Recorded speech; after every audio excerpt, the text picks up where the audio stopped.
ভিখারি ব্যথা হারিয়ে এসেছেন ধরায়, বুক ভরা যার ব্যথায় আছে আয় রে ছুটে আয়, প্রেম ভিখারি ব্যথা হারিয়ে এসেছেন ধরায়। জয় গুরু। जय गुरु त्रिदीप दा, बहुत अच्छा लगा। आपका मंगल प्रार्थना ठाकुर जी के चरणों में करता हूँ। हमारा जो सौभाग्य था एक मंदिर पूजक के पास एक सुंदर सा कीर्तन सुनने के लिए, बहुत अच्छा लगा त्रिदीप दा। आप सत्संग में जुड़े रहिए। ये जो सत्संग, ये जो प्लेटफॉर्म आज ये जो मैन मेकिंग इंडस्ट्री का जो सत्संग हो रहा है, ये एक ग्लोबल प्लेटफॉर्म है। यहाँ पे हम जो करेंट, जो रेलिवेंट एंड जो एक्चुअली नीडी है जो लोगों को, वो रिलेटेड टॉपिक रहेगा। इसमें इंटरेक्टिव सेशन रहेगा, जो डिस्कशन होगा। तो इसमें हम आगे कैसे लोगों का एक मतलब ग्राउंड लेवल पे जो प्रैक्टिकल जो प्रॉब्लम होता है उसका सोल्यूशन ठाकुर जी का आइडियोलॉजी से कैसे ही उसको जीवन में एक मतलब परफेक्शन की तरफ आगे ले जा सकता है। तो ये पियरली हर वीकली संडे 7:30 को होता है। तो ये सत्संग में ईच वीक हम एक एक टॉपिक रखेंगे जो मतलब करेंट एंड रेलिवेंट पूरा सोसाइटी के लिए जो जरूरत है अभी के टाइम के लिए, एकदम प्रैक्टिकल टॉपिक डिस्कशन रहेगा, जिसमें क्वेश्चन आंसर सेशन भी रहेगा। फुल इंटरेक्टिव सेशन रहेगा, लास्ट 20 मिनट क्वेश्चन आंसर रहेगा। ठीक है, जिनका मन में जो भी सवाल है एकदम टॉपिक रिलेटेड वो पूछ सकते हैं। उसके बारे में हम भी जानेंगे, नहीं सीखेंगे तो, और जो लोग को पता है हम उनसे भी सीखेंगे और सुनेंगे। और बीच में ये जो डिस्कशन हमको आगे और ज्ञान मिलने के लिए मौका मिलेगा। तो ठाकुर जी जैसे बोलते हैं, dharma is not the lazy devotion, dharma is not the lazy devotion, it is an active devoutness that upholds our being and running towards a becoming, running the environment with the meaningful adjustment. So it fulfills in each and every aspect of life. Dharma fulfills each and every aspect of life. Out of all the disciplines, education is must one of the मतलब respectable discipline which everybody should मतलब एक मतलब ज्ञान सबको चाहिए जो शिक्षा के माध्यम से मिलता है। जो हमारा जो गृह शिक्षा होता है, ठाकुर जी बोलते हैं परिवार का शिक्षा होता है, और charity begins at home and education जो स्कूल लेवल पे, कॉलेज लेवल पे जो कमर्शियल एजुकेशन होता है, जो हमको एक सेल्फ एम्प्लॉयड बनाता है। ये गृह शिक्षा और पारिवारिक शिक्षा में जो हमारा कैरेक्टर बिल्ड होता है, और ये जो स्कूल कॉलेज यूनिवर्सिटी में शिक्षा में जो हमारा सेल्फ एम्प्लॉयड होता है, ये दोनों को अलाइन करके हम कैसे नेशन को फुलफिल करते हैं। तो आइए ये तीनों को हम इंटर रिलेट करते हैं। ठाकुर जी का इस आइडियोलॉजी के बारे में जो जो चीज दिए हैं उनको हम एलाबोरेट करेंगे। सबसे पहले हमारा बीच में ये भी आज एक सौभाग्य है कि हमको आज ब्रजेश दा प्राप्त हुआ है। तो ठाकुर जी का जो जियोलॉजिस्ट है, साइंटिस्ट है, मुंबई में रहते हैं। तो उनको हम निवेदन करता हूँ ठाकुर जी का ये जो जीस्ट के बारे में हमारे साथ इंटरेक्टिव करने के लिए। ब्रजेश दा, जय गुरु। दादा जय गुरु। जय गुरु। सुनाई दे रहा है बहुत अच्छा से, आप शुरू कीजिए। जी जी जी दादा, मैं ज़्यादा समय नहीं लूँगा। मैं 10 मिनट के आसपास बोलता हूँ, और अगर कोई सवाल हो तो आप पूछ सकते हैं मेरे से, ठीक है ना? ठीक है। तो आज के सत्संग में मैं अपना सबसे पहला प्रणाम निवेदन करता हूँ श्री ठाकुर जी के चरणों में, बड़मा जी के चरणों में, बड़दा जी के चरणों में, और आचार्य दादा के चरणों में। और आज के सत्संग, ये जो राजा भाई ने ये जो सत्संग बुलाया है, तो इस सत्संग में उपस्थित आज जहाँ से भी जो भी लोग, सब लोग उपस्थित हैं, उन सबको क्यों अपने तरफ से मैं हार्दिक जय गुरु करता हूँ। ये जो एजुकेशन के विषय में ये जो टॉपिक रखे हैं, ये मतलब आज के समय में सबसे रेलेवेंट टॉपिक आज के समय में कह सकते हैं कि एजुकेशन जो है वो आज के समय में एकदम कंप्लीट कॉमर्शलाइजेशन की ओर चला जा रहा है। और जो हमको श्री ठाकुर जो हमको बता के दिए हैं, उससे कभी कभी ऐसा भी महसूस होता है कि ये जो एजुकेशन की ओर जो आज हम बढ़ते चले जा रहे हैं, ये कहीं जो ठाकुर जी ने बताया है क्या उससे बहुत दूर तो हम नहीं चले जा रहे हैं, है ना?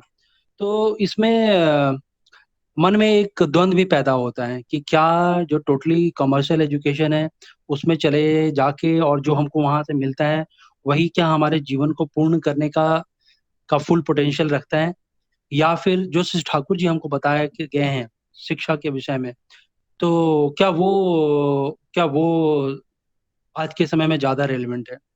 मैं अब आज आज मेरा उम्र मतलब 41 ईयर्स, नवंबर में 41 ईयर्स का हो जाऊं, और मैं अपने जीवन में बहुत सारा उतार चढ़ाव देखा हूँ अपने अपने एजुकेशन के लाइफ में। और 10th 12th में बहुत अच्छा नंबर मेरे को नहीं आया था। I was not a very good student. मेरे पिताजी बहुत चिंतित थे। मेरे पिताजी के विषय में सब लोग जानते हैं कि वो ठाकुर जी के कर्मी हैं, कई सालों से कर्मी हैं। मेरे नाना जी भी ठाकुर जी के सेवा में उपस्थित हैं। तो पर मेरे घर में हमेशा ये जो ठाकुरमुखी जो माहौल था वो हमेशा बना हुआ था। घर में सातवती और किताब, मेरे पिताजी किताब और इन सब पढ़ने के बहुत शौकीन है, तो पढ़ने के लिए काफी कुछ रेलेवेंट मटेरियल पढ़ा रहता था। और पढ़ने का सुयोग भी मिलता था। सातवती मेरे घर में मैं देखा हूँ 1961-62 से भी का भी सातवती मेरे घर में आज भी पड़ा हुआ है। मैंने एक बार सबका फाइलिंग भी किया था।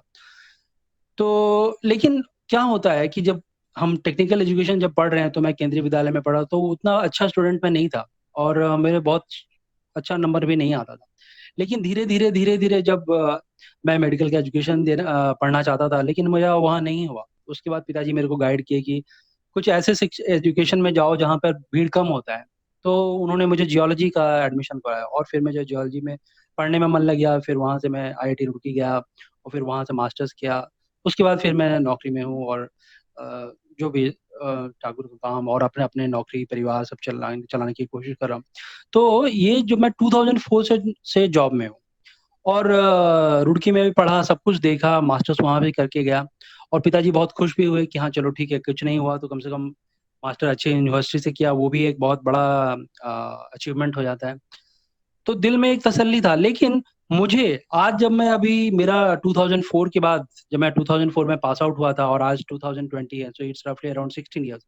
तो मैं अब ये पीछे पलट के जब भी मैं देखता हूँ, तो मुझे लगता है कि मेरे जीवन में बहुत कमी है, बहुत कमी रह गया। वो बोलिए कैसे? वो कमी इसलिए रह गया क्योंकि श्री ठाकुर जी बोले हैं कि जो मौखिक ज्ञान नहीं व्यवहार, ऐसी शिक्षा को धिक्कार। यही श्री ठाकुर जी का जो ध्वनि है, जो उपासना में लिखा हुआ है कि जो मौखिक शिक्षा जो हम लोग करते हैं, वो अगर हमारे चरित्र में नहीं उतर जाता है, तो हमारा शिक्षा जो जो हम एजुकेशन मिलता है वो हमको धिक्कार योग्य है। तो आज जो हम टीवी पे मीडिया, जो हम टीवी मीडिया में देखते हैं कि हर दिन कोई ना कोई रेप का खबर, कोई ना कोई अनाचार का खबर, कोई ना कोई हत्या का खबर, ये जो हम सुनते हैं, ये समाज में क्यों होता है? क्या इसके पीछे क्या एनालिसिस किया जा सकता है? क्या ये इतना सिंपल टॉपिक है कि क्या उनको सही एजुकेशन नहीं मिला इसलिए ऐसा हो रहा है? क्या ये इतना सिंपल है?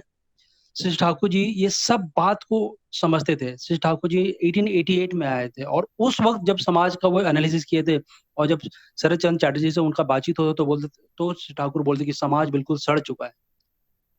1910 1911 ये उस समय का श्री ठाकुर जी का डिस्कशन है। उसमें श्री ठाकुर जी बोलते थे कि समाज बिल्कुल अंदर से सड़ चुका है। तो इसमें हमको मूलभूत रूप से एकदम कंप्लीट परिवर्तन लाने की आवश्यकता है। और ये परिवर्तन किस रूप में आएगा? तो हमारे उस वक्त जो चला जा रहा था एजुकेशन जो सिस्टम चला था, मैकॉलेज सिस्टम जो ऑफ एजुकेशन, जो आज भी हमारे देश में चल रहा है, मैकॉलेज सिस्टम ऑफ एजुकेशन। ये जो एजुकेशन जो आज हमको मिलता है, जिसको हम करीब अपने जीवन में मास्टर्स करने के लिए कम से कम हमको 22-23 साल लग जाता है बच्चे को वो मास्टर्स पास करके आगे आ जाने के लिए। तो ये जो हमारे जीवन का 22-23 साल जाता है जो एजुकेशन के नाम पर जो हम पढ़ते हैं, ये कंप्लीट खोखला हो जाता है। खोखला है इसलिए खोखला है क्योंकि इसमें सिर्फ और सिर्फ आपको वो सारी चीज बताए जाते हैं जिनको आप जीवन में बहुत ही रेयरली इस्तेमाल करते हैं। आप कितने सबको पता है कि आपने फिजिक्स में जो चीज 10th 11th 12th में पढ़ा था उसका कितना आप यूज करते हैं आज के जीवन में? बहुत मिनिमम यूज है, बहुत मिनिमल यूज है। हाँ ठीक है, आपको ये पता है कि वाटर का ये थिकनेस है, ये विस्कोसिटी है, ये एयर का ये ऑर्डर है, ये स्मेल है, केमिस्ट्री, ये सब चीज आपको टेक्निकली, आपको थियोरेटिकली लगता है कि हाँ मेरे को सब सब पता है। लेकिन अगर आप एक साबुन बनाने के लिए भी आप जाइएगा तो आपका हाथ, मतलब आपको कॉन्फिडेंस नहीं आएगा, क्या मैं एक साबुन बना सकता हूँ? सबको पता है कि तेल से साबुन बनता है, तो क्या हम साबुन बना सकते हैं? हर सब लोग अगर साबुन बनाने का कोई फैक्ट्री चला सकता था तो भारत में इतना बेरोजगारी का समस्या ही नहीं होता था। तो इसका मतलब क्या हुआ कि हमारा एजुकेशन सिस्टम जो है वो सर्व नहीं किया है समाज को। अगर समाज को सच में वो सर्व कर रहा होता तो हमारा, जैसे पुराने समय में जो हमारा जो गुरुकुल सिस्टम ऑफ एजुकेशन था वो बहुत ही रेलेवेंट था, बहुत ही प्रैक्टिकल था। वो इसलिए ऐसे कह सकते हैं क्योंकि देखिए बच्चा शुरू में जब बचपन में होता था, जब 5-6 साल में हम भगवान राम का के बारे में जानते हैं कि वहां से वो वशिष्ठ जी के पास गए। इवन श्री कृष्ण जी 14-15-16 साल के बाद वो सांदीपनी ऋषि के आश्रम में गए थे पढ़ने के लिए, लेकिन गए थे एजुकेशन फॉर, उनका एजुकेशन हुआ। और किसी किसी जीवंत गुरु और गुरु माँ के सेवा में जाके वहां पर जीवन के रेलेवेंट जो जो चीज होता था, सेवा करना, गुरु के सोने के बाद सोना और गुरु के उठने के पहले उठ जाना, क्या आज के समय में ये सब संभव है? नहीं संभव होता था। तो वहां पे जो बच्चों का जो डिसिप्लिन होता था जीवन में, और भाई मतलब कैसे साथ में रहना है, कैसे कोई साथ में किसी काम को एग्जीक्यूट करना है, कैसे समाज में माताओं के प्रति क्या भाव रखना है, कैसे समाज में मतलब पहले लोग भिक्षाटन भी करते थे। हम लोग चाणक्य का जीवन देखें, भिक्षा करने के लिए चाणक्य जब उनका जीवन आप देखेंगे तो बहुत कठिनाई से उनका पढ़ाई हुआ था, और तब जाके वो एक मतलब प्रखर विद्वान हुए। तो ये जो सिस्टम जो हमको पुराने समय में मिला हुआ था, ये एक one of the best system था जिसमें कि इंसान का ह्यूमन नर्चरिंग का, उसके सारे फैकल्टीज का कंप्लीट पोर्शन और नर्चरिंग होता था। और पहले के लोग नौकरी के लिए भी इतना परेशान नहीं थे क्योंकि सभी परिवार में कुछ ना कुछ लोग कर रहे थे। कोई ब्राह्मण का संतान है तो वो शिक्षा में लगा हुआ है, कोई वैश्य का संतान है तो वो उसके परिवार का जो भी है व्यवसाय उसमें करता था, और जीवन के सभी चीजों के प्रति उसका एक राइट कॉन्टेक्स्ट बनता था। और इंसान आज के समय में, हम लोग आज भी, मैं 40 ईयर्स का हूँ लेकिन फिर भी मैं अपने जॉब के लिए चिंता रहता हूँ, क्या मेरा जॉब रहेगा, अभी कोरोना है, कभी नौकरी चला जा सकता है। तो मैं ये जो शंका भाव हमेशा मन में भरा रहता है, ये डर पैदा रहता है, ये अच्छा नहीं है। हमारे जीवन का जो मूल उद्देश्य है, इनफैक्ट अगर आपको मैं एलेक्सिस कैरल का एक लाइन पढ़ के सुनाता हूँ उनके बुक मैन द अननोन में। उन्होंने क्या लिखा है? उन्होंने लिखा है, each one of us is a possession of phantoms over which strides an unknowable reality. मतलब सोचिए अलेक्सिस कैरल क्या कह रहे हैं कि each one of us is a possession of phantom. और यही बात श्री ठाकुर जी समझते थे, और ये बात समझते थे, इसीलिए श्री ठाकुर जी का जो हम लोग बोली श्री ठाकुर जी का हम सुने, श्री ठाकुर बोलते थे एक व्यक्ति के लिए मैं एक साम्राज्य छोड़ सकता हूँ। श्री ठाकुर हर व्यक्ति को इतना ही वैल्यू देते थे। उनके नजर में कोई बड़ा, कोई छोटा, कोई ज्यादा विद्वान नहीं था। श्री ठाकुर जी हर में एक पोटेंशियल, एक साम्राज्य देख रहे थे, और वो इंसान को इसीलिए इतना वैल्यू करते थे। और इसीलिए श्री ठाकुर जी ने इतना वेट दिया शिक्षा, दीक्षा और विवाह। साफ साफ उन्होंने कहा शिक्षा, दीक्षा और विवाह, यानी कि शिक्षा पाने से पहले गुरु का आश्रय लेना होगा। गुरु के जब हम आश्रय लेते हैं तभी हमारा प्रॉपर शिक्षा होता है, और जब हमारा शिक्षा होता है और ये शिक्षा के माध्यम से जब हमारा विवाह होता है, तो ये जो विवाह विच्छेद का जो इतना भारत में समस्या है, इतना हत्या, इतना जो क्या बोलते हैं, ये जो डाइवोर्स एंड ऑल, ये समाज के लिए अच्छा नहीं है। आप वेस्टर्न सोसाइटीज में देखेंगे, एवरी अदर एक स्टैटिस्टिक्स भी है कि every third child is a parent less child. तो उसमें सोचिए बच्चों का क्या स्थिति रहता होगा। तो ये जो स्थिति हमारे देश में पैदा हुआ है, इसको क्या हम श्री ठाकुर अनुकूल चंद्र जी के जीवन में लेके जो हम चलने की कोशिश कर रहे हैं, और जो हम सब लोग जितने भी आज लोग जुड़े हुए हैं, ये सब लोग हम लोग किसी न किसी रूप में टेक्निकल स्किल में किसी न किसी सब्जेक्ट में पास हुए हैं। लेकिन जब मैं अपना एनालिसिस से यही देखता हूं कि क्या जो मेरे को जीवन में उपयोगी चीजें जो आज मुझे सीखना पड़ रहा है, जैसे पैसा का क्या वैल्यू है, पैसा कैसे कमाया जाता है, समाज में कैसे रहा जाता है, कैसे कम्युनिकेट किया जाता है, कैसे लोगों को मनाया जा सकता है, मेरे जीवन का हेल्थ का क्या वैल्यू है, क्या मेरे सोचने की क्षमता, मेरे सोचने का तरीका, क्या मेरे डिसीजन लेने का क्षमता। सब लोग अपने जीवन में मॉडर्न एजुकेशन ने एक और भी प्रॉब्लम दिया है कि मॉडर्न एजुकेशन में हम लोग देख रहे हैं हर चीज को हम टालते जा रहे हैं। शादी करना है तो टालते जाते हैं, कुछ भी करना है और लंबा आगे खींचते जाते। पहले के समय में लोग शादी विवाह जो भी होता था, संतान संतति, वो पहले हो जाता था, फिर लोगों के पास एम्पल अमाउंट ऑफ समय रहता था सभी कुछ परसू करने के लिए। आज के टाइम में लोग इतने लेट में हम लोग शादी करते हैं, फिर बच्चे होते हैं और लेट, तो जीवन के लिए टाइम भी कम मिलता है। तो ये जो मॉडर्न एजुकेशन जो हम चला आ रहा है, और उसमें हम अब ठाकुर जी को पकड़ के चलने की कोशिश, तो हमको अपना परिमार्जित करने की आवश्यकता है कि हमको कहाँ पे अपना रास्ता को मोल्ड करना है। और भी एक बात है कि ये जो टेक्निकल एजुकेशन मिलता है, ये हमारे अंदर एक फेक कॉन्फिडेंस पैदा करता है। फेक, क्योंकि मैं ये बोलता हूँ, मेरे को सब लोग जियो साइंटिस्ट बोलता है, लेकिन इसका कोई मतलब नहीं है, ये फेक है। फेक कॉन्फिडेंस हमारे अंदर पैदा करता है। जब मैं बाबाइदा के सामने जाता हूँ, या फिर मैं जब जब या फिर मैं आजाद देव के सामने बैठता हूँ, तो मुझे लगता है कि मैं व्यवहारिक रूप से एकदम कंगाल आदमी हूँ, मुझे तो कुछ भी नहीं आता है।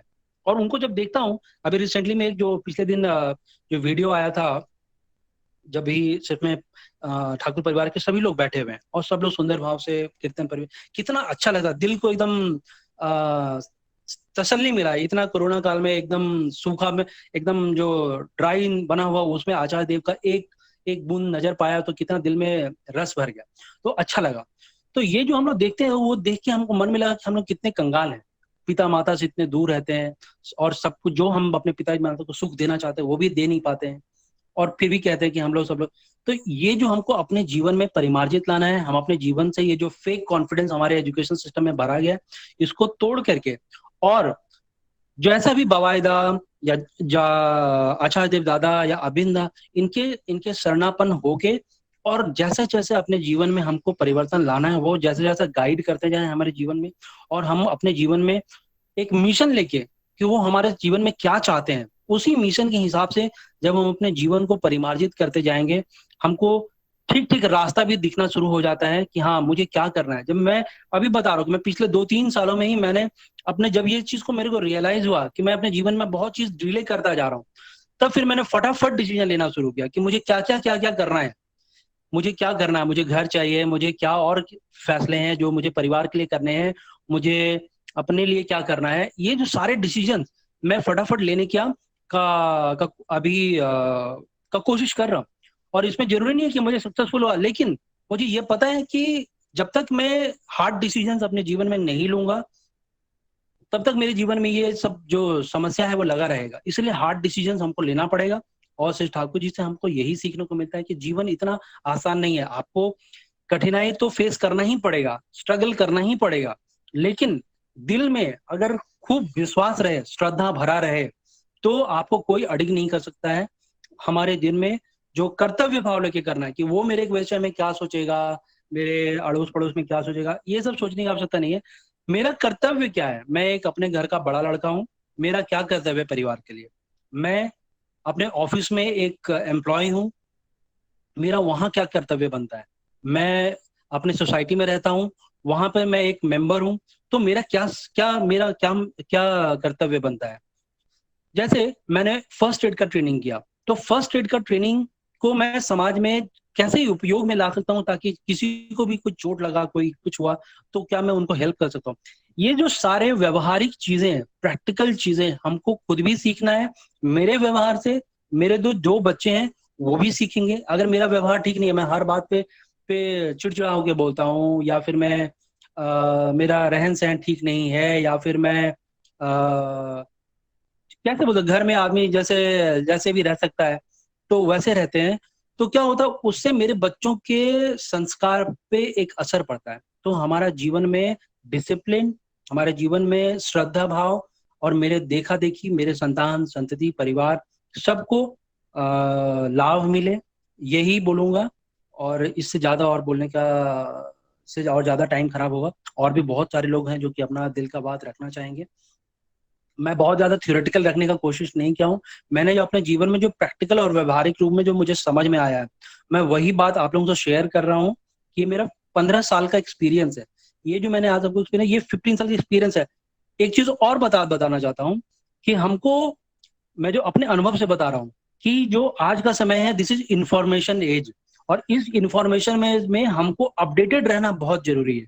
इसीलिए मेरा सबसे, मैं भी कोशिश करता हूँ और आप सबसे अनुरोध भी करता हूँ कि जितना ज्यादा से ज्यादा डिफरेंट डिफरेंट टॉपिक्स और सब्जेक्ट के ऊपर पर बुक्स पढ़ें, बुक्स जरूर पढ़ें, बुक्स पढ़ना कभी जीवन में नहीं छोड़ें। आपको जो भी अच्छा लगता है वो पढ़ें, अपने अपने फोर फादर्स का हिस्ट्री पढ़ें, अपने अपने नए सब्जेक्ट के विषय में जाने। नया नया टेक्नोलॉजीज आ रहा है, बिटकॉइन आ रहा है, क्रिप्टो करेंसी आ रहा है, एआई आ रहा है, मशीन लर्निंग आ रहा है। इन सभी सब्जेक्ट्स में बाबाईदा अभी रिसेंटली एक वीडियो आया था, बहुत अच्छा वीडियो आया था, उसमें बाबाईदा क्या बोल रहे कि हमको पढ़ने लिखाने का मतलब ये नहीं कि हमको बोरिंग इंसान बनना है, हमारे जीवन में एक आनंद भाव भी रहना चाहिए, हम उत्फुल्लित होकर समाज में जी सके। हम ठाकुर जी का फॉलोअर है, इसका मतलब ये नहीं कि हम बुद्धू बन के रहें, हमको हर रूप से स्मार्ट बनना पड़ेगा। समाज में हम एक कैसे बोल सकते हैं कि हम समाज में लोगों के लिए एक आदर्श बन के चल सकें। तो आइए, यही विनती करता हूँ कि आप लोग सब लोग अपने जीवन में शिशु ठाकुर को कस के पकड़ के रखें, किसी भी बाधा विघ्न कैसा भी सिचुएशन हो, शिशु ठाकुर के ऊपर आपका भरोसा बिल्कुल भी कभी भी ढीला नहीं होना चाहिए, एकदम उनको कस के पकड़े रहिए। और मैं देखा हूँ इस कोरोना काल में भी मैंने, मेरे साथ मेरी बच्ची हुई, फिर बाद में घर का व्यवस्था किया, और इन सब में पानी पैसा जो है वो पानी की तरह बह रहा था। मुझे डर भी लग रहा था कि मैं खर्चा कर रहा हूँ, क्या मेरा नौकरी रहेगा नहीं रहेगा, लेकिन शिशु ठाकुर जी के आशीर्वाद से कभी भी, अब तक अभी अक्टूबर हो गया, एक बूंद का भी दिक्कत नहीं हुआ है, एकदम सब कुछ सही सही चल रहा है, और एकदम मन में खूब विश्वास भरा हुआ है। इसीलिए जब आज दिन में विकास दा मुझे कॉल किए थे, मैं बोलूँगा हाँ जरूर जरूर आज मैं बोलूँगा, even though I am not very much prepared about it, but बहुत अच्छा लगा राजा दा, आप मेरे को आज सत्संग में सम्मिलित किए। आप सब लोग सम्मिलित हुए हैं आज, उन सब के मंगल मंगल जीवन के लिए, अच्छे स्वास्थ्य के लिए श्री ठाकुर जी के चरणों में प्रार्थना करता हूँ। जय गुरु। जय गुरु ब्रजेश दा, बहुत अच्छा हुआ, बहुत अच्छा लगा आपका जो एजुकेशन के बारे में जो प्रैक्टिकल ज्ञान है वो आपने शेयर किए हैं। तो मैं ये आपका मंगल प्रार्थना ठाकुर जी के चरणों में प्रार्थना करूंगा। ठाकुर जी बोलते हैं कि education is the manifestation of perfection already in a man. Thakur बोलते हैं कि एक एजुकेशन जो शिक्षा होता है वो ऑलरेडी इंसान के अंदर है, बट हम उसको मैनिफेस्टेशन करना पड़ता है, हम उसको एब्स्ट्रैक्ट करना पड़ता है, क्योंकि एजुकेशन जो है वो ये इंसान के अंदर इनबिल्ड है विद इन। सो हम उसको कुछ भी नर्चर देके, पोटेंशियल देके, एंथुसियाज्म, मोटिवेशनल चीज देके हम which is the right education for them, which is the right education for us, which education is basic and more priorities for me from initial stage, and which one is not priorities. So we should have consider about that according to Thakur. Thakur बोलते हैं कि ये जो basic fundamental education है, तो उसको एक इंसान के अंदर ऑलरेडी इनबिल्ड है, तो उसको निकालना है। तो ये जो सिलसिला आगे हम जारी रखेंगे। तो हमारे बीच में सुमित भाई है, प्रोफेसर इन इंग्लिश, जो बिलोंग्स फ्रॉम संबलपुर MCL। तो हम उनको रिक्वेस्ट करते हैं कि ठाकुर जी के बारे में कंटिन्यू करेंगे, ये जो एजुकेशन कैसे मतलब लोगों का जो आज का दौर में जो परफेक्शन की तरफ रास्ता में मोड़ के ले जा सकता है। ठीक है सुमित भाई, जय गुरु। Joy Guru, Rajara. Actually, I'm not a professor right now. I'm a teacher. अभी एक टीचर हूँ, एक स्कूल में एक प्रिंसिपल हूँ। ओके प्लीज सुमित भाई, प्लीज कंटिन्यू, सुने दे रहे। ओके। परम प्रेम श्री ठाकुर जी के श्री चरण में प्रणाम। परमाराध्या जगत जननी श्री वर्मा के श्री चरण में प्रणाम। परम पूज्यपाद श्री बड़दा के श्री चरण में प्रणाम। परम पूज्यपाद आचार्य देव श्री दादा के श्री चरण में प्रणाम। यहाँ पे उपस्थित सभी गुरु भाई, माँ, साधु सज्जन मंडली, सभी को मेरा आंतरिक श्रद्धा और जय गुरु।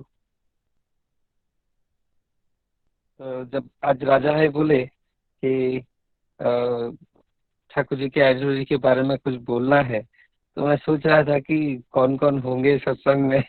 अभी देख रहा हूँ सब तो जाने पहचाने हैं, हमारे लोग हैं, मतलब दिल खुल के बात हो सकती है। अभी विजय झा के पास सुन रहा था, एनरिचिंग, बहुत ही अच्छा लगा। जो विजय झा ने बहुत एक कॉम्प्रिहेंसिव ज्ञान बताया सब चीजों को लेके। शिक्षा विदा है ना, श्री ठाकुर का एक बुक है, श्री बड़दा ने उसको पब्लिश किया था। उसके जो भूमिका है तो पहले लिखा जाता है प्रीफेस, उसमें श्री बड़दा ने बोला है कि हमारे आज से नहीं बहुत दिनों से हो गया है कि हमारे शिक्षा व्यवस्था में एक कमी यह है कि जो तथाकथित बुद्धिजीवी जो शिक्षित लोग हम बोलते हैं, वो लोग वो लोग जो अपने बुद्धि विचार मस्तिष्क से जो जिसको अच्छा बोल के समझते हैं, उसको अपने कर्म में कम करते हैं, मतलब कर्म में रूपायित वो कम होता है। अभी जो ब्रिजेश ऐसे बोल रहे थे वो केवल वाचक ज्ञान हो जाता है। तो इसका निराकरण क्या है? श्री ठाकुर क्या क्या दिए हैं जिससे कि इसका ऐसा ना हो कि हमारा जो जो भी हम पढ़ते हैं स्कूल कॉलेजेस में, अभी जो वैसे बोल रहे थे, वो केवल हमारा वाचक ज्ञान में रह जाए। हम स्कूल में बहुत सारी नीति शिक्षा पढ़ते हैं, फिर जीवन में करते हैं, ठाकुर जी का दीक्षा लेने के बाद बहुत सारी नीति शिक्षा हम पढ़ते हैं, लेकिन वो एक हो गया है कि उसको वास्तव में जब हम परिणत करते हैं तब हम में कुछ असंगति रह जाती है, वो पढ़ने और करने में असंगति रह जाती है। उसका निराकरण है आचार्य अनुरति। आचार्य से जब अटैच्ड होके हम उनके निर्देश के हिसाब से जब अपने जीवन को सुकेंद्रित एक सुकेंद्रित रूप से परिचालित करते हैं, तब आता है कि ये जो ये जो असंगति है पढ़ने और करने में, ये धीरे धीरे खत्म होता है। अब ये से ब्रजेश ठाकुर सुमिते सुमिते जयगुरु भॉइसटा टे भले का सुने आई एम सॉरी एक्चुअली भॉइसटा मेरा ठीक हाँ कटी कटी आसছে। ना ना पूरा क्लियर आसची निर्मल भाई नेटवर्क टिके नेटवर्क रे आसलो। हाँ निर्मल भाई आप नेटवर्क में आइए, एकदम बिल्कुल क्लियर मैं तो सुन रहा हूँ, आ रहा है बराबर हो रहा है, प्लीज कंटिन्यू। एंड निर्मल भाई नेटवर्क में आइए थोड़ा सा। उसका ये जो बोल रहे थे कि विजय शाह अभी जैसे बोल रहे थे कि हम जो पढ़ते हैं उसको वास्तव में जो रूपायित करना आता है, तो मैक्यूले सिस्टम ये था कि मैक्यूले बोल के एक इंसान थे जो जिनको कि इंडिया में भेजा गया, इंडिया का एजुकेशन सिस्टम को आ, ये रिव्यू करने के लिए, एक रिपोर्ट बनाने के लिए कि इंडिया में कैसा एजुकेशन सिस्टम होना चाहिए, स्पेशली इंग्लिश एजुकेशन तब इंट्रोड्यूस करने का प्लान था। तो मैक्यूले ने देखा दैट इंडिया का जो एजुकेशन एट दैट टाइम जो करंट एजुकेशन सिस्टम था, उसमें ये सब चीजें जो अभी विजय साहब बता रहे थे कि अपने वर्ण मापिक वैशिष्ट मापिक जो एजुकेशन सिस्टम होता है वैसे दिया जाता था। कि मान लीजिए किसी के परिवार में वो चित्रकार है, जैसे कि उड़ीसा में एक गांव है जो रघुराजपुर बोलते हैं, आई थिंक पुरी के पास है, वहाँ पे पूरा गांव बहुत अच्छा पट्टचित्र बनाते हैं, जो कपड़े में वो चित्र बनाते हैं, दैट इज वर्ल्ड फेमस। तो अगर किसी के परिवार में ऐसा है तो वो बच्चे को बेसिक एक शिक्षा देने के बाद उसी में स्पेशल ट्रेनिंग दिया जाता था। किसी के घर में मान लीजिए कोई लोहार है, तो उनके घर में इतना अच्छा ये माहौल है, उसका जो प्रैक्टिकल एजुकेशन बचपन से ही हो जाता था। ऐसे बोला यार श्री ठाकुर ही बोले कि बांग्लादेश में खुलना में बहुत जो लोहार लोग थे वो पिस्तौल भी बना सकते थे, बहुत अच्छा। वैसे मुर्शिदाबाद में एक थे वो लोग जो सिल्क कपड़ा वहाँ का मुर्शिदाबाद का बहुत फेमस था, वर्ल्ड फेमस था। तो वैसे ही हमारे पूर्वजों ने, इसलिए अभी हम देख पाते हैं कि दिल्ली में जो आयरन पिलर है वो 1000 साल से ऊपर हो गया लेकिन अभी तक रस्ट नहीं लगा।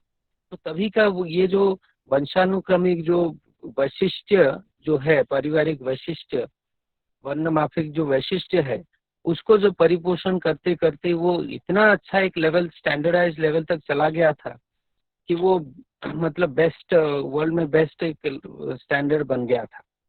तो मैक्यूले ने ये देखा, एक्चुअली उनका ये पर्पस था कि इंडिया में क्लर्क्स पैदा करना, जो ऑफिस में क्लर्क रहते हैं जिनको की खुद का बुद्धि ज्यादा लगाना नहीं होता है और जो ऑर्डर दिया जाए वो बस वही करेंगे।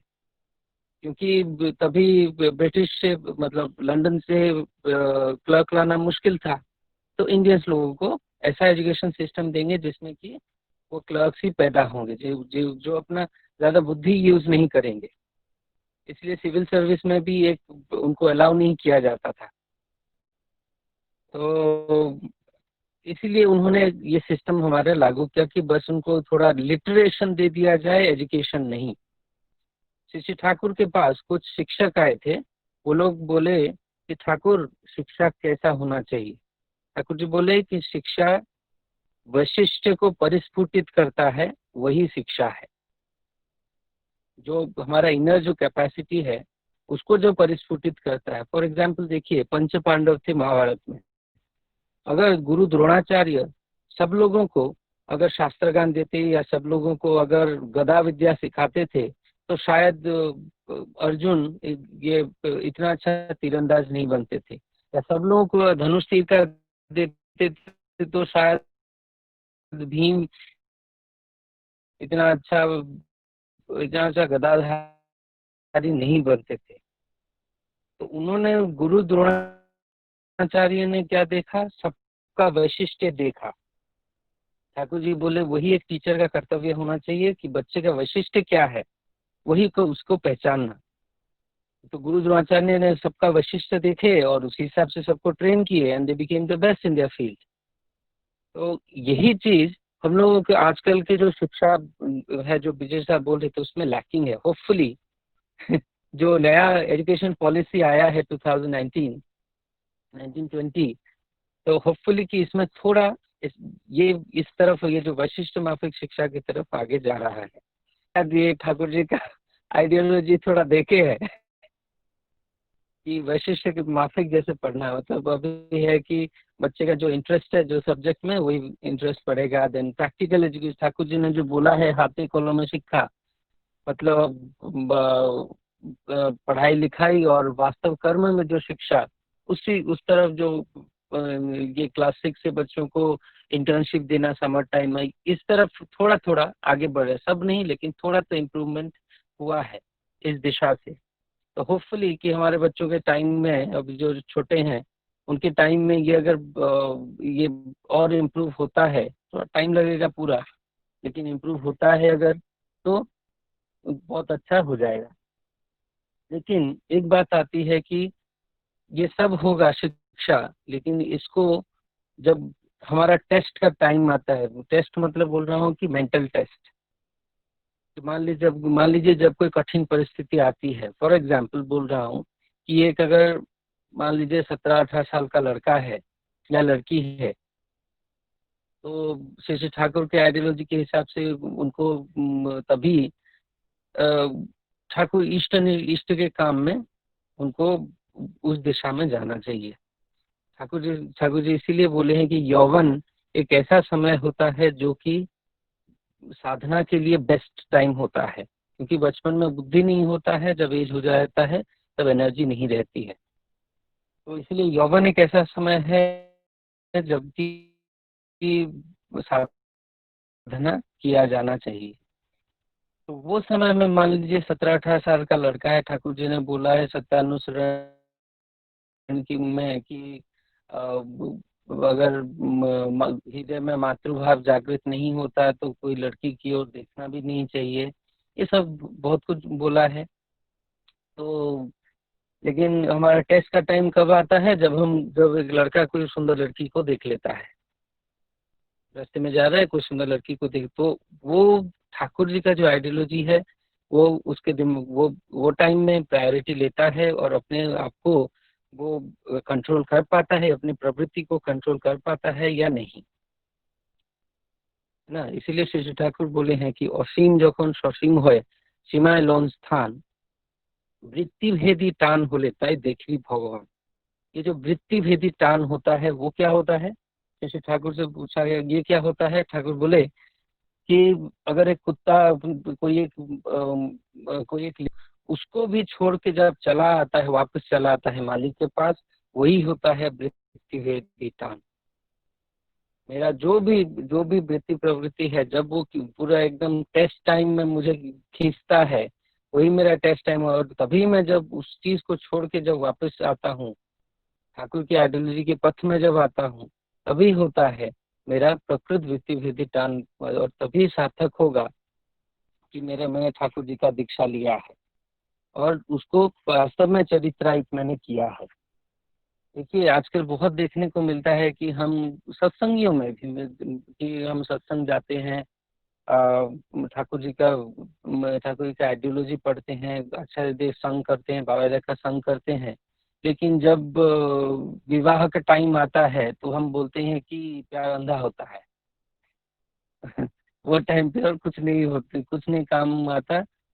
श्री ठाकुर बोले हैं कि अगर कोई एक जन अगर अपने जो भी आइडियोलॉजी अब उसने एक्वायर किया है, अगर वो उसको अपने नेक्स्ट जनरेशन में पास ऑन नहीं करता है, तब उसने मुझे ठग दिया, तब तुमने मुझे ठग दिया। अगर मैं अगर अनमैरिड हूँ, मैं ठाकुर जी का आइडियोलॉजी सब जानता हूँ, लेकिन अगर मैंने मैरिज, क्योंकि श्री ठाकुर ने कभी भी तस्मिन काले कभी भी प्रतिलोम विवाह को सपोर्ट नहीं किया है, कोई भी अवस्था में। तो अगर ऐसी, और श्री ठाकुर ने तो इवन बोला है कि अगर कोई प्रतिलोम विवाह करता है तो वो अस्पृश्य है, मंदिर में प्रवेश का उसका अधिकार नहीं है। आलोचना प्रसंग में श्री ठाकुर ने बोला है।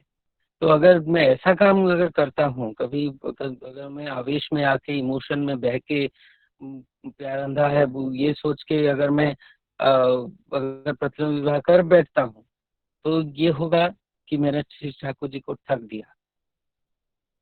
तो और शादी के बाद भी अगर मैंने ये किया, ये सब क्या बोलते हैं, अपने अपने नेक्स्ट जनरेशन में पास ऑन नहीं किया, जो अभी ब्रजेश साहब बोल रहे थे, उनके पापा जी श्री ठाकुर जी के आर्डेंट भक्त थे, और उन्होंने उनका जो ज्ञान था उनके पापा जी ने ब्रजेश साहब में संचारित किया है, आइडियल श्री ठाकुर के आइडियोलॉजी को, जो किसी से ठाकुर चाहते थे, मतलब बहुत मतलब असली काम किया है उनके पापा ने।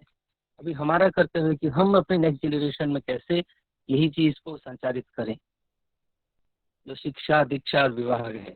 ये तभी संभव होगा जब मैं आचार्य निष्ठ होके सुकेंद्रित होके चलूं उसमें, जैसे कि हम करते भी हैं। जैसे हमने देखा है कि श्री ठाकुर ने, ऋषि बोड्डा ने, आचार्य देव ने बोला है कि प्रतिदिन नाम ध्यान करना चाहिए, क्योंकि नाम ध्यान करने से हमारा वही मेंटली हम प्रिपेयर होते हैं श्री ठाकुर के पथ में चलने के लिए। जो मैंने बोला टेस्ट टाइम में अगर मैं नाम ध्यान करता रहूंगा रेगुलरली, तो बैक ऑफ द माइंड फट से वही आएगा, नहीं ठाकुर जी ने ऐसा करने के लिए मना किया है। ये जब हम पहचान पाते हैं कि नहीं ये प्रवृत्ति का पथ है और ये इष्ट का पथ है, ये मेरा क्षति करेगा और ये मेरे लिए अच्छा होगा लॉन्ग टर्म में, तो बैक ऑफ द माइंड वही आता है, हम खुद को कंट्रोल कर पाते हैं। इसलिए श्री बोड्डा ने 3 वाणी जो है ठाकुर जी का, उसको एकदम डीप रूटेडली जितना भी हम कल्चर पर कर पाएंगे उतना ही अच्छा है। 3 वाणी क्या है? उषाय निशाय मंत्र साधन, चलाए फेराय जॉब, तथा समय इष्ट निदेश, मुक्त कराए तो। मतलब उषा और निशा में, जब मॉर्निंग को उठते हैं और सोने से पहले जब हम नाम ध्यान करते हैं, जब चलने फिरने के टाइम पे नाम जप करते हैं, और जब जब इष्ट का निर्देश, जो जो जो अवस्था के लिए निर्देश मतलब होता है कि जो इंस्ट्रक्शन, जनरल इंस्ट्रक्शन है सबके लिए, उसको जब हम पालन करते हैं तो ये हमारे तप को मूर्त करता है। तभी उसके लिए जरूरत ये होता है हमारे बॉडी और माइंड को प्रिपेयर करना। बॉडी और माइंड हमारा कैसे प्रिपेयर होगा? क्योंकि हमारे जो खाना हम खाते हैं, खाना का एक बहुत बड़ा इम्पैक्ट हमारे माइंड के ऊपर पड़ता है। जितना भी हम साधन करें, अगर खाना अगर ठीक से नहीं होगा तो वो हिसाब से हमारा माइंड हमको मतलब वो कॉन्सेंट्रेट ही नहीं कर पाएंगे, नामध्यान में बैठेंगे इधर विक्षिप्त हो जाएगा। इसलिए श्री ठाकुर का दूसरा वाणी से दिया हुआ है कि माछ माछ खासने यार प्याज लहसुन मादक छाड़। हम तो समझ जाते हैं, माछ मांस प्याज लहसुन समझ जाते हैं कि मादक क्या है। पूजनीय अरविंद बाबू एक बार बोल रहे थे कि मादक मतलब होता है कि ठाकुर के पद से, ठाकुर से जो संसार, ठाकुर से अलग जो भी है संसार में, वो सब मादक है। जितना भी प्रकार का एडिक्शन है, खाने में नहीं, जितना भी प्रकार का एडिक्शन है, मान लीजिए कि अभी जैसे बच्चों को अब एक एडिक्शन है पबजी। पबजी अभी तो बैन हो गया, लेकिन ये जो ऑनलाइन गेम्स होता है ये भी मादक है। तो जितना प्रकार का मादक है उनको छोड़ना, तो ये हम खुद प्रिपेयर हो गए, हमारा जजन हो गया। अभी हम तो ग्रेगरियस एनिमल्स हैं, हम तो अकेले दुनिया में नहीं रह सकते, अपने परिवेश को लेके ही रहते हैं। इसीलिए श्री ठाकुर ने बोला है मानुष आपन टाका पर जतो पारिश मानुष था। ये तीनों अगर जो वाणी अगर हम अपनी लाइफ में कल्चर कर पाए और इम्प्लीमेंट कर पाए, तब यह होगा कि हम सुखी रहेंगे, हमारा परिवार सुखी रहेगा, हमारा समाज में सब परिवेश और हमारे सारी दुनिया सुखी में रहेगी। अगर इसी को, और ये दायित्व, ये रिस्पॉन्सिबिलिटी है हम सत्संगियों के ऊपर, क्योंकि जो लोग जो श्री ठाकुर के आइडियोलॉजी को नहीं जानते वो तो उनका उनका दुर्भाग्य बोल सकते हैं, लेकिन हम जानते हुए अगर इसको इम्प्लीमेंट नहीं करेंगे तब तो हम श्री ठाकुर को ही ठग रहे हैं, उसका मतलब हम खुद को ही ठगेंगे। इसीलिए श्री ठाकुर जी से प्रार्थना करता हूँ कि हम सब जैसे और ये जो श्री ठाकुर की आइडियोलॉजी को हमारे लाइफ में इम्प्लीमेंट करें, सुकेंद्रित आचार्य अनुरक्त जीवन यापन करके हम खुद को और समाज को मंगलमुखी करें। जय गुरु। जय गुरु। बहुत अच्छा हुआ सुमित भाई, आप एक टीचर होने के नाते जो एजुकेशन सिस्टम को इतना करीब से देखा है और हमको ये जो एजुकेशन के बारे में, जो एजुकेशन पॉलिसी के बारे में जो ज्ञान दिए है, शेयर किए हैं, तो जरूर आपका मंगल प्रार्थना ठाकुर जी के चरणों में रखूंगा। तो ठाकुर जी जैसे एजुकेशन के बारे में बोलते हैं, knowledge without practical experience is a debilitated downfall of learning. ये है ठाकुर जी का full educational concept ideology. Knowledge without practical experience is a debilitated downfall of learning. So that means ये जो एजुकेशन पॉलिसी अभी ये हाल ही ने ये पास्ट मंथ में आया है, तो ये आई पर्सनली अप्रिशिएटेड ऑल्सो। ये इसमें कुछ प्रैक्टिकल देखने के लिए मिल रहा है। तो ठीक है, अभी हमारा जो सेशन है, अभी ये क्रॉस क्वेश्चन आई मीन कि सब कोई ना कोई anyone can question to anyone, ये सबको क्वेश्चन रहेगा, पॉजिटिव क्वेश्चन रहेगा ऑब्वियसली। एंड जिसका जो भी क्वेश्चन है रिगार्डिंग एजुकेशन, अबाउट एजुकेशन के ऊपर, अपने अनम्यूट कर सकते हैं और क्वेश्चन आपका चॉइस का जो भी मतलब अटेंडी है उनको पूछ सकते हैं। तो ये 20 मिनट रहेगा, जो सारा मतलब डेप्थ लेवल का क्वेश्चन रहेगा, तो हम लोग सुनेंगे उसका आंसर क्वेश्चन, सो दैट हमको भी ज्ञान मिलेगा और जाजन सुनने के लिए मिलेगा। और दूसरा कि मेरे अंदर ज्ञान भी डेवलप होगा, मैं जाके समाज में ये सारा क्वेश्चन को भी फेस कर पाऊंगा। ठाकुर जी के बारे में, ठाकुर जी का जाजन दीक्षा के समय में जो भी मुझे सवाल किया जाता है, बहुत सारा मल्टी वैरायटी क्वेश्चंस, तो मैं उसको सामना करने के लिए वो भी मुझे जानना जरूरी होता है। वो सबसे बड़ा इम्पोर्टेंट है, rather to know the all educational factor. तो ठाकुर जी के जाजन सीखना और जानना और लोगों को बोलना, डिफरेंट लेवल का क्वेश्चन को अटेंड करना, ये सब मेरा बेसिक प्रायोरिटी है। तो ठीक है, अभी जो भी क्वेश्चन है आप पूछ सकते हैं। You welcome to all. Vikas भाई ने क्वेश्चन पूछा है चैट में, एक बार आप लोग पढ़ लीजिए। किसी के पास उसके रिलेटेड कुछ भी जवाब है या फिर कुछ सजेशंस है, अपने अपने माइक अनम्यूट करके दे दीजिए। जय।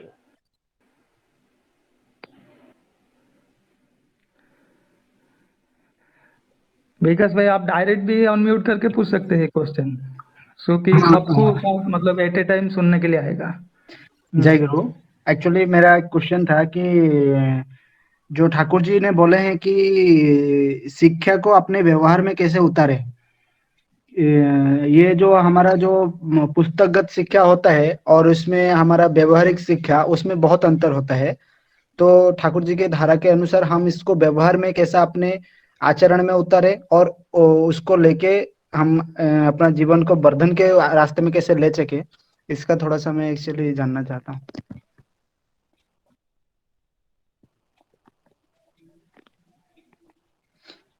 मैं कुछ बोलूं विकास भाई? हाँ सुमित भाई जरूर बोलिए। बोलिए, जय जरूर गुरु। जरूर बोलिए। अच्छा, आपने पूछा है कि हर एक घर में एक लेबोरेटरी होना चाहिए, श्री ठाकुर ने बोला है, उसका वास्तव अर्थ क्या है? हमारे घर, सबके घर में ऑलरेडी है एक लेबोरेटरी, वो होता है हमारा किचन। देखिए कि हमारे जो बोलते हैं दादी माँ के टाइम में बहुत ऐसा हमारा तबीयत खराब होता था, तब तो छोटा मोटा जो होता था उसमें मम्मी लोग आज भी करते हैं, दादी माँ लोग, मम्मी लोग, कि किचन से कुछ ले आए हल्दी या कुछ मिला के, मान लीजिए सर्दी से हुआ, अभी तो गवर्नमेंट भी वही बोल रहा है कि घर में अदरक तुलसी ये सब कूट काट के अब लोग पी लो, तो वो सर्दी चला जाता था। शहद है, हल्दी है, ये सब कूट काट के पी लो। तो ये जो ज्ञान है वो धीरे धीरे हम क्या करते हैं आजकल, जिसको ये जानकारी नहीं है, हम क्या करते हैं, सर्दी हुआ एक सेट्रिजिन खा लेते हैं या कुछ दूसरा एक मेडिसिन ट्रक से ये दुकान से खरीद के वो खा लेते हैं। श्री ठाकुर जी से एक दिन ने पूछा कि ठाकुर, हमारे चारों तरफ तो पेड़ पौधे बहुत होते हैं जिनका कि औषधीय गुण होता है, उनको खाना क्या अच्छा नहीं है? ठाकुर जी ने बोला कि जरूर अच्छा है। अगर हमारे चारों तरफ प्रकृति ने हमें जो दिया हुआ है, जो पेड़ पौधे हैं, अगर हम उसको यूटिलाइज नहीं करके बस बोतल का दास बन जाते हैं, बोतल औषधि जो है उसका, मेडिसिन का दास बन जाते हैं, तो निश्चय ही दुर्भाग्य है। उसके नेक्स्ट होता है कि मान लीजिए ठाकुर जी ने बोला है गार्डनिंग का बात। हम लोग जो लोग फ्लैट में रहते हैं, तो आजकल बहुत सारे टेरेस गार्डन करते हैं, बालकनी में हम गार्डनिंग करते हैं। इतने से भी हम बच्चों को, हम खुद सीख सकते हैं, बच्चों को सिखा सकते हैं। देखिए जैसे फॉर एग्जांपल कि जो मिट्टी में मान लीजिए कि आप ये जो क्या बोलते हैं टमाटर उगा सकते हैं, उसी मिट्टी में आप अगर बहुत ज्यादा पानी डाल देंगे तो ये जो ग्राउंड नट है, चीना बादाम जिसको बोलते हैं, वो नहीं हो सकता, उसको ड्रेनेज होना चाहिए। तो ये जो ज्ञान होता है, कि मेरे बाबा जानते थे, मैं नहीं जानता था, अभी रिसेंटली मुझे बताया। तो ऐसे ही हम घर में ही, मान लीजिए घर में कोई एक चीज खराब हो गया है, हम रादर देन मैकेनिक को बुलाने से अच्छा है पहले खुद ट्राई करें। तो ट्राई करें कि उसको रिपेयर कैसे किया जाता है, उसका वर्किंग फंक्शन क्या है। तो ये जो है हमारे घर में ही चारों तरफ जो इलेक्ट्रॉनिक्स हुआ, या तो मेडिसिन का हुआ, या एग्रीकल्चर हुआ, तो हमारे घर में ही ऑलरेडी है। मान लीजिए घर पेंट हो रहा है, मेरा घर का एक पेंट करना बाकी है, हम हमारे बच्चों को बुलाएंगे कि आओ साथ में करो, उनको तभी सिखा देंगे कि कैसे पेंट अच्छे सुंदर से पेंट हो सकता है, घर का वॉल का पेंटिंग हो सकता है। तो ऐसे करके मैं ये समझता हूँ कि ऐसे करके हम ऑलरेडी एक लेबोरेटरी है, उसको हमें यूटिलाइज बस करना है। जय गुरु। जय गुरु सुमित भाई। दादा मैं एक बात जोड़ूं सही। इसमें। हाँ दादा बोलिए। हाँ, मैं कोई उसमें सुमित भाई जो बोले वो बहुत अच्छा बताए।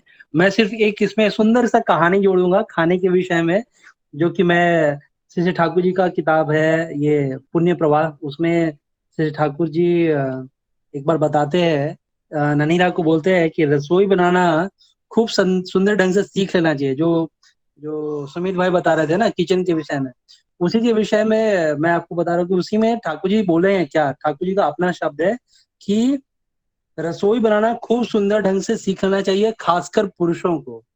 तो ये आश्चर्यजनक, मतलब सब लोग पूछो कि पुरुषों के विषय में, जबकि नॉर्मली तो खाना हम लोग बनाते हैं, लेकिन श्री ठाकुर जी बोल रहे हैं कि पुरुषों को खाना खूब सुंदर ढंग से बनाने आना चाहिए। तो इसका एक्सप्लेनेशन श्री ठाकुर क्या देते हैं, ये बहुत सुंदर है कि परमपिता बोले हैं कि आप देखिए कि हमारे ये जो ग्रह नक्षत्र हैं, हमारा जो प्लानिटरी सिस्टम है, ये प्लानिटरी सिस्टम में ये जो हमारा सृष्टि है, इसमें सब कुछ जो भी है वो किसी न किसी रूप से मिश्रित रूप में, किसी न किसी का मिक्सचर बन के बना है। H2O से पानी बना, और भी ऐसे डिफरेंट डिफरेंट चीजों का केमिकल कॉम्पोजिशन से डिफरेंट डिफरेंट चीज बना है।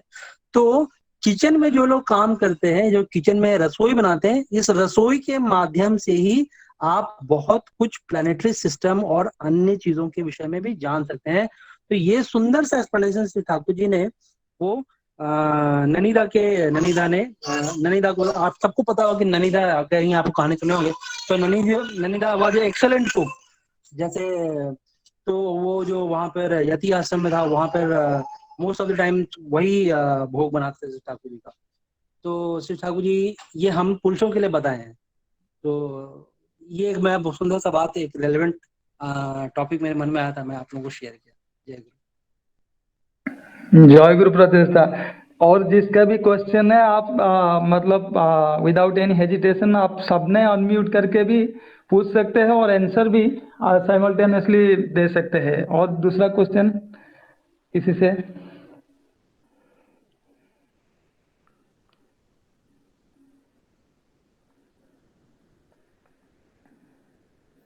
जय गुरु। दूसरा सवाल विकास किसका है? जय गुरु। नहीं जय गुरु। विकास भाई का दूसरा क्वेश्चन था डिफरेंस बिटवीन किताब का ज्ञान एंड अपना व्यवहारिक ज्ञान। उसके भीतर में कुछ मतलब हम लोग कुछ मतलब जो किताब में हम लोग जो पढ़ते हैं वो प्रैक्टिकल नॉलेज रियल लाइफ में काम नहीं आता है। मतलब अगर आप किसी भी मतलब एक छोटे से बच्चे को किताब पढ़ के अगर आप रियल लाइफ वर्ल्ड में छोड़ दोगे तो वो सब रियल लाइफ में जो सिनेरियोज है, जैसे आप किसी के साथ कैसे बिहेव करना चाहिए, वो सब चीजें किताब में हम लोग को नहीं मिलता है। तो उसके बारे में भी किसी के कुछ पॉइंट्स वगैरह है तो हम लोग डिस्कस कर सकते हैं।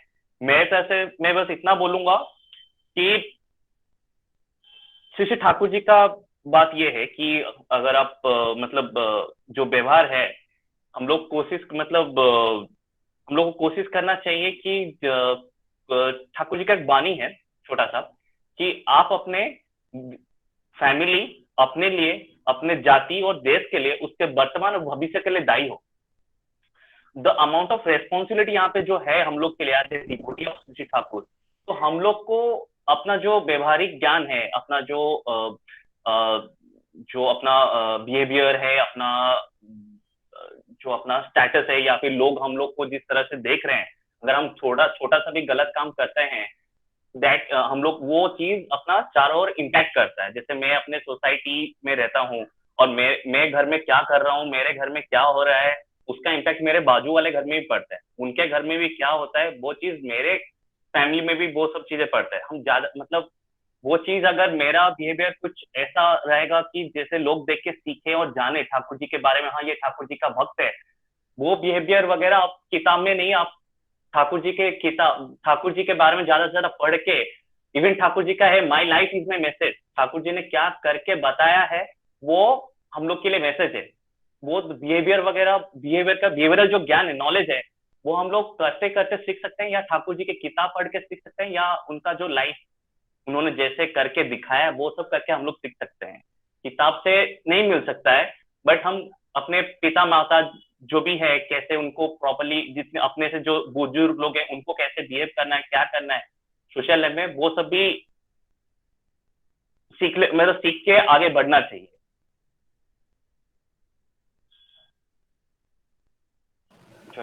बराबर, एब्सोल्युटली फाइन अमित दा। तो maybe I am adding something.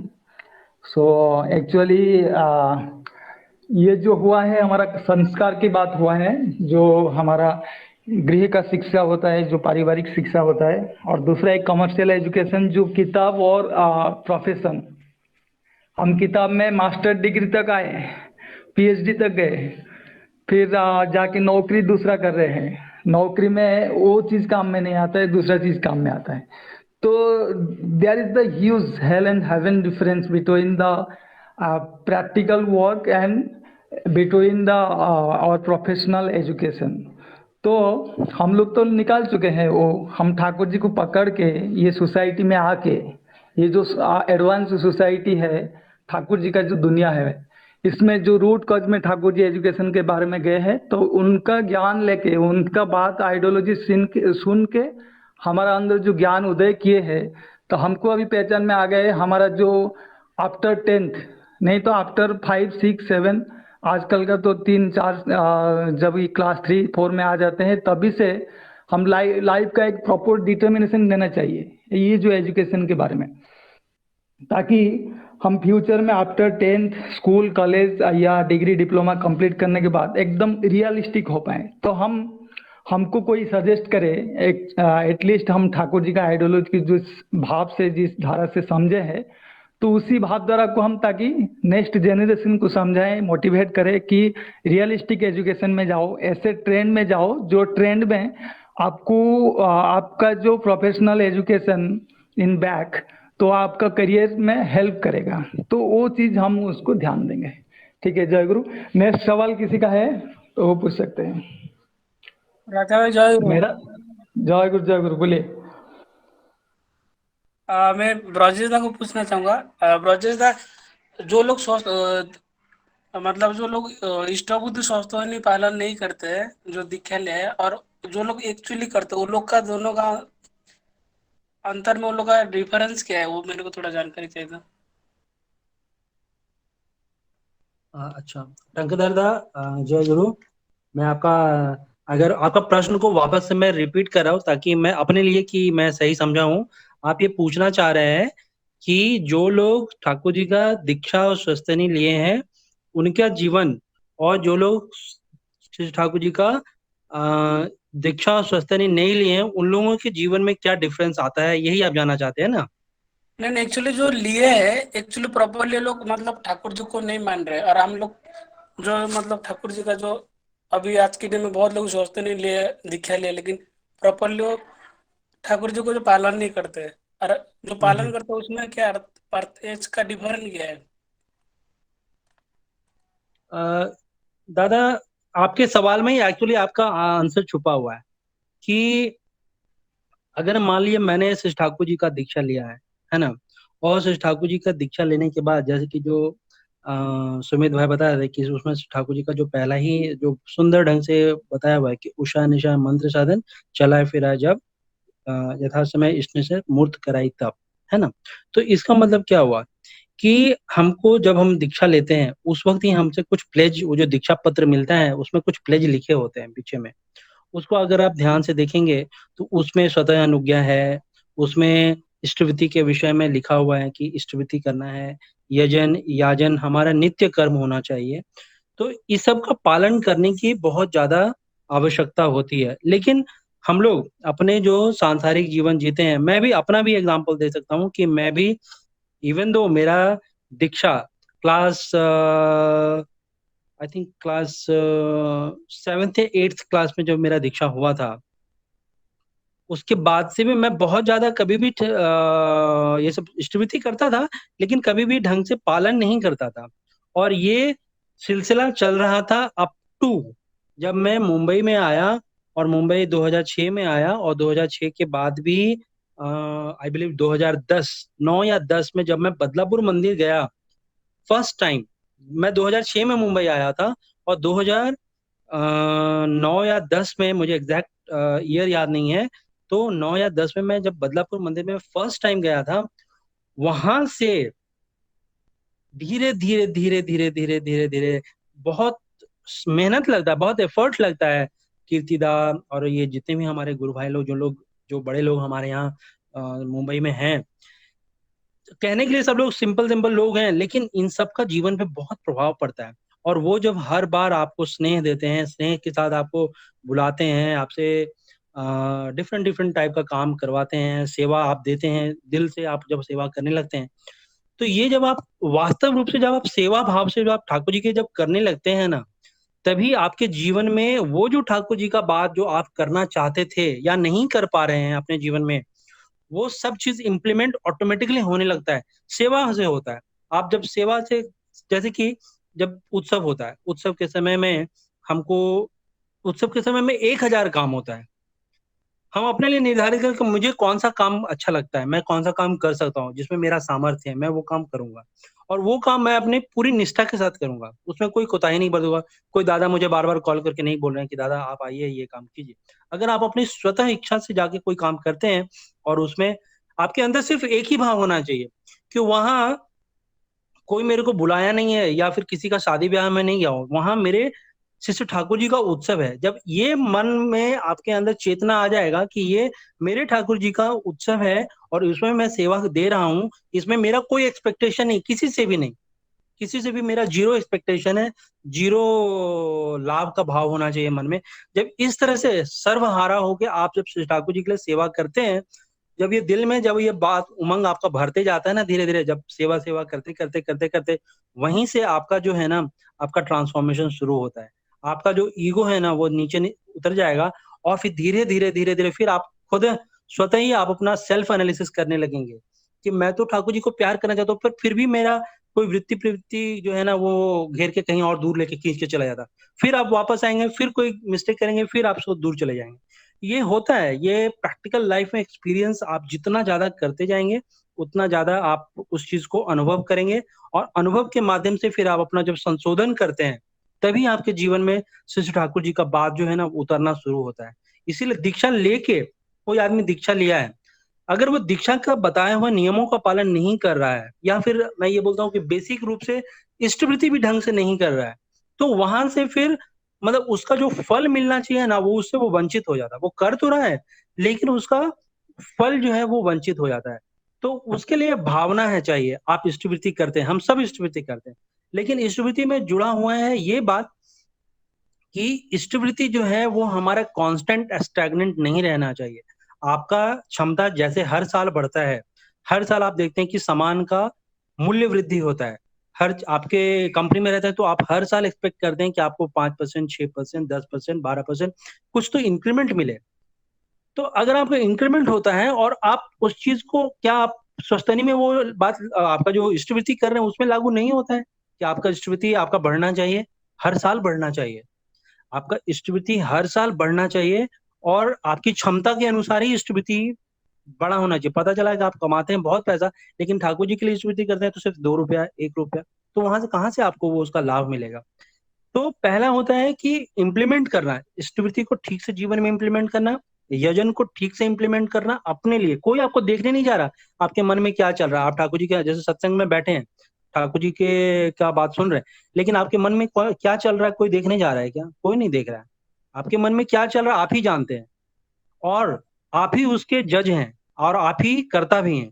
तो आपको ही अपने हिसाब से आपका आपका एनालिसिस करना पड़ेगा और आपके व्यक्तित्व, आपके जो स्वभाव है या जो कर्म का जो तरीका है उसमें परिवर्तन लाना पड़ेगा। और ऐसे जब आप करते हैं तब आपके जीवन में परिवर्तन आना शुरू होता है।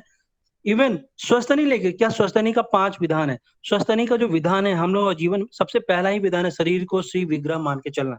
कितने लोग हम लोग अपने शरीर को श्री विग्रह सचमुच मंदिर रूप में लेके चलने की कोशिश करते हैं? नहीं करते हैं।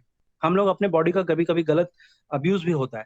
तो इस चीज को समझने की आवश्यकता है और धीरे धीरे धीरे ये करने से होगा दादा। आप जितना ज्यादा मन प्राण लगा के इस चीज को पालन करने जाएंगे, जीवन में करते रहेंगे ना आपके जीवन में, और आप देखेंगे आप अपने आप को खुद ही अनुभव भी कर पाएंगे।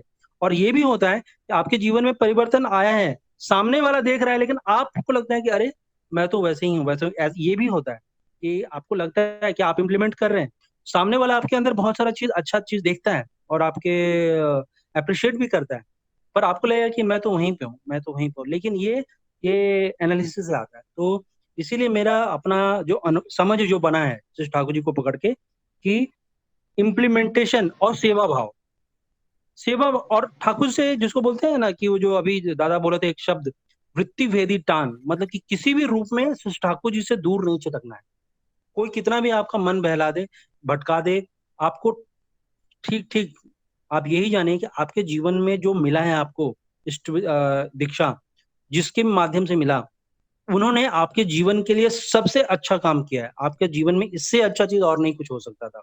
इसीलिए इस भाव को पकड़ के और आप अपने जीवन में सेवा भाव से और श्री ठाकुर जी का सेवा करते रहिए, आपके जीवन में जरूर जरूर परिवर्तन आएगा। मेरा अपना ये भी विश्वास है।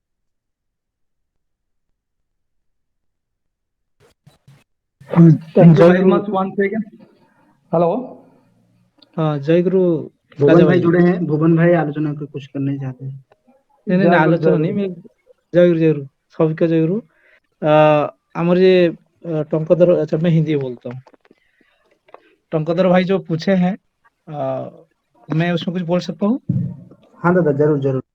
जरूर हाँ बोलिए आप। मेरा बोलना है कि हम जो इष्टवृत्ति या स्वस्तिन जलवा दीक्षा लिए है वो लोग उसको अच्छी तरह रक्षा करने के लिए मेरा जो प्रैक्टिकल एक्सपीरियंस है मैं यही सोचता हूँ कि हम जो अपना सेल्फ एलिवेशन व सेल्फ एनालिसिस दादा बोल रहे थे, ब्रजेश दादा बहुत अच्छे से बोले। एक शॉर्ट में बताता हूँ, आप मानो इष्टवृत्ति करते हैं, लेकिन आप जब भी दूसरे को इष्टवृत्ति करने के लिए उत्साहित नहीं करेंगे, तो आपका इष्टवृत्ति प्रोफेशन आना मुश्किल है। आपको उसपे परफेक्शन लाने के लिए एक दिन में तो नहीं आएगा, वो बहुत प्रैक्टिकल बात है। लेकिन हम उसपे ग्रोथ जो करेंगे, उसमें जो बढ़ेंगे, उसके लिए जरूर है जो लोग हमारा आस पड़ोस का गुरु भाई है, उनका कैसे इष्टवृत्ति परफेक्शन हो, उनके प्रति नजर रखना, उनसे प्यार से बात करना, जिससे उनको अच्छा लगे। उनका जब इष्टवृत्ति के बारे में आप जब पूछेंगे, देखिए ऑटोमेटिक आपका भी बहुत जल्दी ग्रोथ होगा। सेकंड, स्वस्तिनी भी इसी तरह है।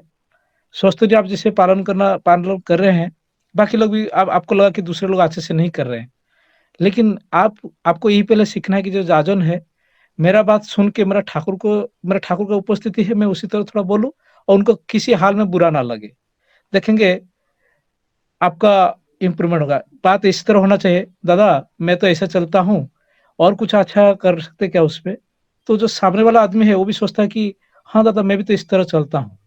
एक छोटा सा एग्जांपल, जिस दिन मैं मानो अच्छे से प्रेयर नहीं कर पाया, सभी के पास बोलना जरूरत भी नहीं है, इसलिए ठाकुर जी आसपास का कुछ प्रोमिनेंट गुरु भाई के साथ भी मिलकर रहना जरूरी है। जैसे कि मैं इस दिन प्रेयर नहीं कर पाया, तो कम से कम एक दुख भरे एक दादा को बोल, दादा मेरा आज तक प्रेयर हो नहीं पाया। इसमें होने से हमारा मन का जो था वो तो हल्का हुआ। देखिए बार बार आप बोलने से आपका उसमें थोड़ा परफेक्शन आपका आ सकता है। तो जो लोग नहीं कर पाते खुद, ये तो खुद की बात है, क्योंकि दूसरा अच्छा कर पा रहा है नहीं कर पाया, जैसे ब्रजेश दा बोल रहे, ये तो समझना मुश्किल बात है। लेकिन आप खुद ठीक से नहीं कर पा रहे हैं, तो आपका इसलिए ये जो हमारा गुरु ठाकुर जी ने बोले सत्संग, सत्संग मतलब जो ठाकुर को लेकर व्यस्त रहता है, उसी मोटिव में रहता है, उन लोग से हम जब थोड़ा शेयर करते हैं, बहुत आसान हो जाता है।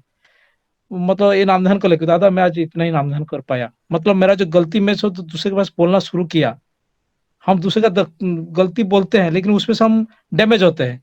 लेकिन मेरा ऐसा कुछ प्रोमिनेंट गुरु भाई रहे जिनके पास मैं दिल की बात शेयर करूँ, देखेंगे उसमें से हम लोग जो अच्छे से नहीं कर पाते सोच रहे हैं, वो बेटर हो पाएगा। ये मेरा थोड़ा प्रैक्टिकल एक्सपीरियंस है, और इसलिए हम लोग भी शायद अभी टिल नाउ हम लोग उसको थोड़ा मेंटेन करते हैं कि जिस दिन जो चीज नहीं हो पाया, हमारे जो आत्मसोचन गुरु भाई है उनके साथ थोड़ा शेयर करें, ताकि हम थोड़ा उसमें से प्रोफेशनल हो, ये सेल्फ से ठीक हो पाएगा। जय गुरु। जय गुरु भुवन भाई। लास्ट में ठाकुर जी का ऋतिक का जो माध्यम से ये जो सुनने के लिए मिला, ठाकुर जी का जो जीवन और बंधन के बारे में, बहुत अच्छा लगा। Thank you once again to everyone who are joining with us, and sorry for that कि जो लोग आज जिन लोग से बहुत लोग तो ज्वाइन किए थे, सबके साथ इंटरेक्टिव हो नहीं पाया, तो हम लोग will see in the next episode. Okay, तब तक के लिए हम I would like to conclude by Dhwani. तो मैं ध्वनि अभी दे देता हूँ। सत्संग का time already we are running by 5 minute late, so Thakur ji के चरणों में भी वही क्षमा प्रार्थना करता हूँ। तो ठीक है, मैं वो ध्वनि दे देता हूँ। वंदे पुरुषोत्तमम, वंदे पुरुषोत्तमं, वंदे पुरुषोत्तमम, वंदे पुरुषोत्तमं, वंदे पुरुषोत्तमम। वंदे पुरुषोत्तमं। परम प्रेममय श्री श्री ठाकुर अनुकूल चंद्र जी की जय। परम प्रेममय श्री श्री ठाकुर अनुकूल चंद्र जी की जय। परम प्रेममय श्री श्री ठाकुर अनुकूल चंद्र जी की जय। परम आराध्या जगत जननी श्री श्री वर्मा की जय। परम आराध्या जगत जननी श्री श्री वर्मा की जय। परम आराध्या जगत जननी श्री श्री वर्मा की जय। परम पूज्य पाद श्री श्री वर्दा की जय। परम पूज्य पाद श्री श्री वर्दा की जय। परम पूज्य पाद श्री श्री वर्दा की जय। परम पूज्य पाद आचार्य देव श्री श्री दादा की जय। परम पूज्य पाद आचार्य देव श्री श्री दादा की जय। परम पूज्य पाद आचार्य देव श्री श्री दादा की जय। साध संग की जय। साध संग की जय। साध संग की जय। वंदे पुरुषोत्तमम, वंदे पुरुषोत्तमं, वंदे आर्य पितृम, वंदे आर्य पितॄन्, वंदे मातृवर्गान्, वंदे मातृवर्गान्, वंदे अहं कृष्ण दैवतम, वंदे अहं कृष्णदैवतं, वंदे पुरुषोत्तमम, वंदे पुरुषोत्तमं, वंदे पुरुषोत्तमम, वंदे पुरुषोत्तमं, परम प्रेममय श्री श्री ठाकुर अनुकूल चंद्र जी की जय जय जय गुरु जय जय गुरु सबको जय जय गुरु गुरु जय गुरु